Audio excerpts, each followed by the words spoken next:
What if I told you there is a plant you can put in your garden one time, and it will feed you for the rest of your life?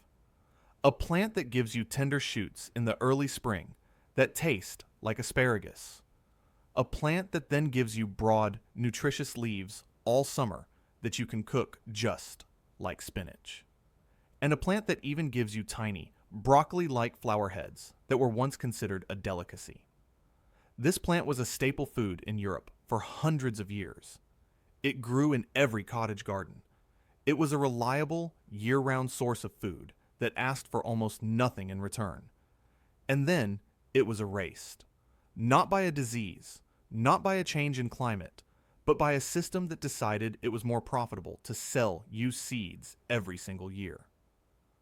Today, this incredible plant is not celebrated. It is called a weed. And most people have no idea what they are pulling out of their gardens. Today, we are going to uncover the story of this forgotten treasure. We are going to learn why a plant that can feed you forever was deliberately left behind. And I am going to show you how you can bring it back. During my years as an agricultural scientist, I saw firsthand how our food system was redesigned. It was not redesigned for our health or for the health of the planet. It was redesigned for profit. The plants that were chosen were the ones that fit into a model of industrial-scale farming and global shipping. They had to be uniform. They had to be harvested all at once by machines. And most importantly, they had to ensure that you, the farmer or the gardener, had to come back and buy new seeds every single year. The idea of a plant that you only buy once was a threat to that entire model. And one of the greatest victims of this new system was a humble, incredibly generous plant known as Good King Henry. Its scientific name is Blightum bonus henricus, but I prefer its old names. Poor man's asparagus, Lincolnshire spinach. These names tell a story. They tell us that this was a plant for the people, a plant that provided luxury flavor and essential nutrition without the high cost. Let's travel back in time. For centuries, from the Middle Ages all the way into the early 1900s, Good King Henry was a common sight in kitchen gardens across Europe. It was a true perennial, meaning it would die back in the winter and then, like magic, reappear every spring, often as one of the very first green things to emerge from the cold soil. For a family living in a small cottage, this plant was a lifeline. It was a reliable source of vitamins and minerals after a long winter with very few fresh vegetables. Even its name has a fascinating story. In old German folklore, the name Henry was often given to household spirits or elves, the magical beings that helped around the house. So, useful plants in the garden were often called Good Henry. This was to distinguish them from poisonous plants, like one called Mercury, which was known as Bad Henry.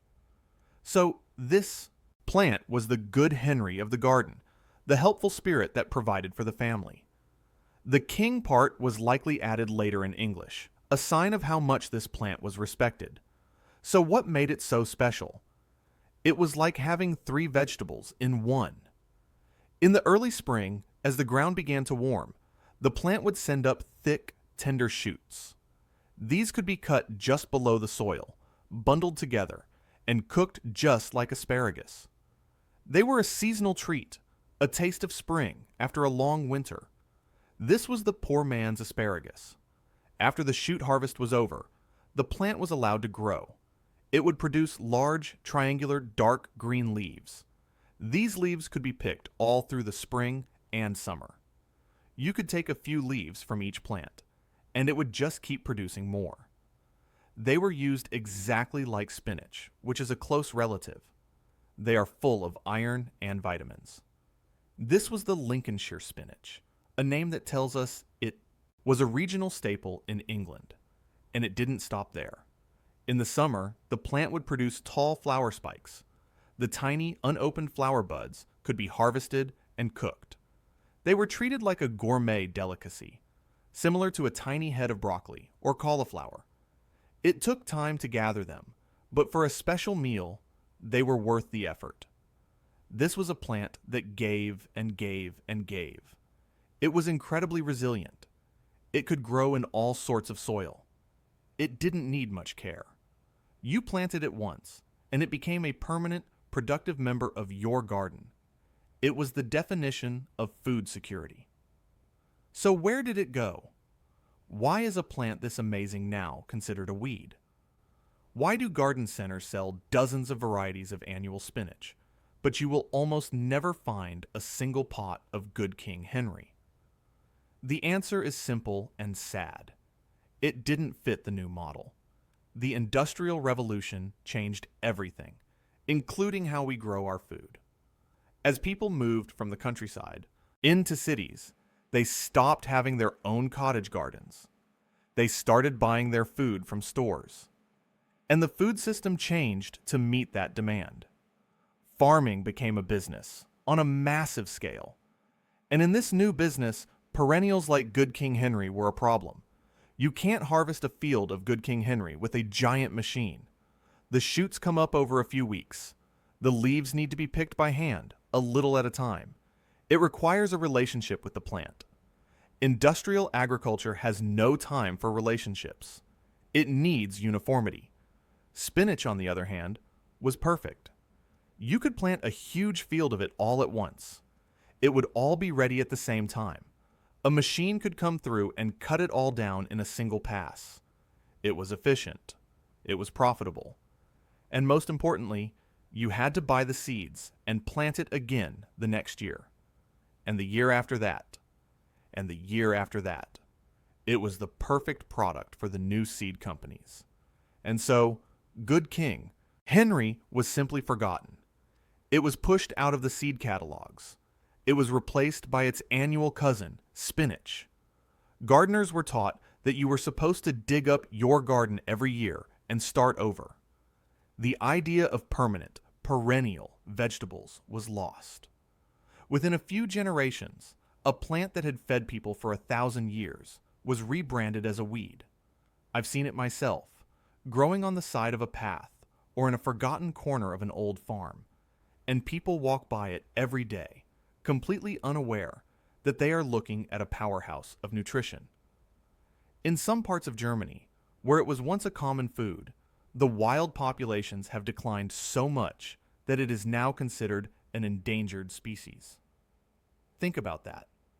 A plant that is so useful, so resilient, is disappearing because we have been taught to see it as worthless. I remember walking through the ruins of an old farming village in the English countryside. The stone walls of the cottages were crumbling. The roofs were long gone. But there, in the corner of what was once a garden, was a patch of Good King Henry. It was still growing, still sending up its green leaves, more than 100 years after the last person had left. The plant was still keeping its promise, still offering its food, even though there was no one left to harvest it. It was a powerful reminder that nature's generosity is far more persistent than our memory, but the knowledge is not completely lost, and the plant is still here, waiting for us to remember it. And the best part is, it is incredibly easy to bring it back into our lives. You can grow Good King Henry from seeds. They can be a little tricky to start, as they often need a period of cold to germinate, just like they would experience in a winter garden. But once you have a plant established, you will never need to plant it again. It will come back faithfully, year after year. It prefers a sunny spot, but it can handle a bit of shade. It likes good soil, but it will tolerate poor soil. It is a survivor. When you cook with it, there are a few things to know. The leaves, especially as they get older, can have a bitter taste. This is from oxalic acid, the same compound that is in spinach and chard. The old cottage gardeners knew exactly what to do. They would soak the leaves in salt water for about an hour before cooking, or they would boil them in one change of water. This removes the bitterness and leaves you with a delicious, tender green. The shoots are treated simply, just steamed or boiled lightly, and served with a bit of butter. The flower heads, too, are best steamed. Let me ask you something. Have you ever heard of this plant before today? Does it make you wonder what other treasures we have been taught to ignore? What other solutions are hiding in plain sight, dismissed as weeds? Let me know in the comments below. I would love to hear your thoughts. Bringing back a plant like Good King Henry is about more than just growing a new vegetable. It is an act of rebellion against a food system that has taken away our power. It is a way of reconnecting with a wiser, more sustainable way of living. Every perennial vegetable you plant is a step towards food independence. It is a small patch of your garden that no longer depends on the global seed market. It is a food source that relies on the quiet, persistent power of nature, not on an annual purchase. Our modern food system is fragile. It depends on massive inputs of fuel, chemicals, and water. It depends on long supply chains that can be broken in an instant. A garden filled with perennial plants is the opposite. It is resilient. It is local. It gets stronger and more productive every year. It builds soil instead of depleting it. It is a food system for the future, based on the wisdom of the past. The story of Good King Henry is a lesson. It teaches us that progress is not always progress. Sometimes, in our rush to be more efficient and more profitable, we leave behind things of immense value. We are told that the new way is always the better way, but often, the old ways hold a wisdom that we desperately need. Look around you. The solutions are there. They are in the forgotten plants, the old gardening books, the stories of our grandparents. We just need to learn to see them again. We need to have the courage to question the system that tells us a plant that feeds you forever is a weed. It is not a weed. It is a gift, and it is waiting for you to accept it. But Good King Henry is not alone. It is just one example of an entire category of plants that our modern world has forgotten. They are called perennial vegetables, and once you understand them, you will see your garden in a completely different way. Most of the vegetables we grow today are annuals: tomatoes, peppers, lettuce, beans. You plant them in the spring, you harvest them in the summer or fall, and then they die. The next year, you have to start all over again. You buy new seeds, you prepare the soil, you nurture the young plants. It is a lot of work, and it is a lot of money spent year after year. Perennial vegetables are different. Like Good King Henry, you plant them once, and they come back year after year. They are the quiet, reliable workhorses of the garden, and there are so many more of them than you might think. Consider asparagus. Most people know asparagus, but few realize just how remarkable it is. A well-established asparagus bed can produce food for 20 years. Some say even longer. There are stories of asparagus beds that have been producing for half a century. You plant the crowns once. You are patient for the first few years while they get established, and then you have decades of delicious spring harvests ahead of you. It is the ultimate investment in your garden. Or consider rhubarb. This tough, beautiful plant can live for 50 years or more. I have heard stories of rhubarb being the only thing left growing in long abandoned villages. The houses crumbled, the gardens were overgrown, but the rhubarb was still there, still sending up its red stalks every spring.